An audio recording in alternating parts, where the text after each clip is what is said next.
Hey Brad, sorry it's taken so long to get to this. I thought I did it one time but it didn't save, so I'm just messing around with this new app, so you guys are kind of guinea pigs.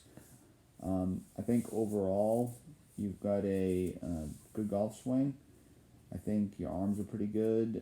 I would say that even though you're hitting an iron there, your dad mentioned that you hit some thins and fats with the fairway woods. That may be an indicator that the ball's too far back in your stance.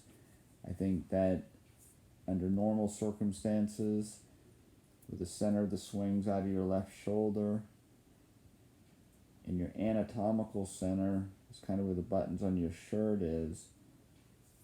Even though it's under your center, that's a little too far back for me, especially for somebody who is hitting the ball with this club head speed that you are. You want to incentivize yourself to go get it by moving your hips forward and putting the ball forward to go get it.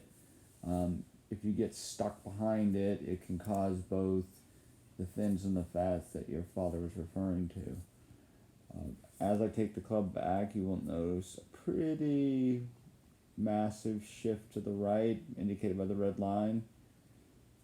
There's about 3/4 of your head has moved back. It's a good turn.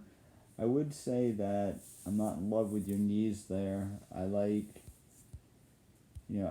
the knees to be more in line with the hips, so that it doesn't get too far behind. It makes your pelvis go to the side. Your upper body's not terrible there, but your lower body's kind of sliding out from under you. I would be more, I'd be happier, if you will, if your left knee went down towards your left big toe, like you're doing a little one-legged squat. That will require you to straighten your right knee out. As you can see, it's a little bowed there. I'll get that out of there. So I think that if you change your knee flexes early, it'll also help you keep your radius in your left arm. As I undo some of these lines, your arm is obviously curved, and a lot of players get there and it's okay. It's just a little bit of a complicator, especially when you move your pelvis that far off the ball. If I go back, you can kind of see that the middle of your pelvis is kind of right there. And as we move you off the ball,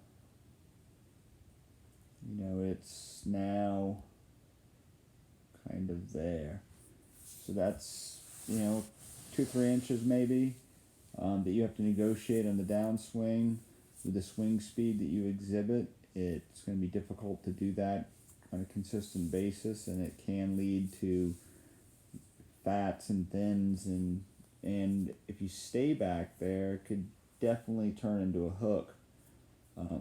Matter of fact, when I see the knee caved in that much, I often think of people who have trouble getting to their left side and pushing the ball to the right side of the target to draw it back in. They'll tend to pull hook it a little bit. Not exactly sure if that's something you work on, but I definitely could see that. And again, I have no idea where this ball went. It looked like it was reasonably struck. As you come into the ball, you do a pretty good job of recentering. You can see how you kind of lower into the ball. That lack of extension in your legs and your arms causes you to kind of crouch into it. I'll back some of these lines out. As you come into the ball, your weight is turning around your right hip instead of your left hip. Your left hip is pushing up and to the left, trying to get out of the way, but it makes you side tilt a little too much. That side tilting will definitely cause hooking, it'll definitely cause thins, and it can definitely cause fat. So I think that that's something that you should focus on. And what I'll do is I'll send you a drill that I like for that. As you can see, you hit the ground about there, but you can see how much tilt you have in your spine back, and your head has gone down a couple inches. There's really no place for the club to go but into the ground, unless you start bending your arms, which I'm sure happens because we all as athletes do that. You come in contact with the ground. You do a pretty good job of getting impact, but I think you're just way too far back on your back foot there. I would like your legs straighter there.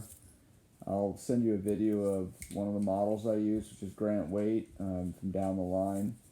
That video, his face-on view is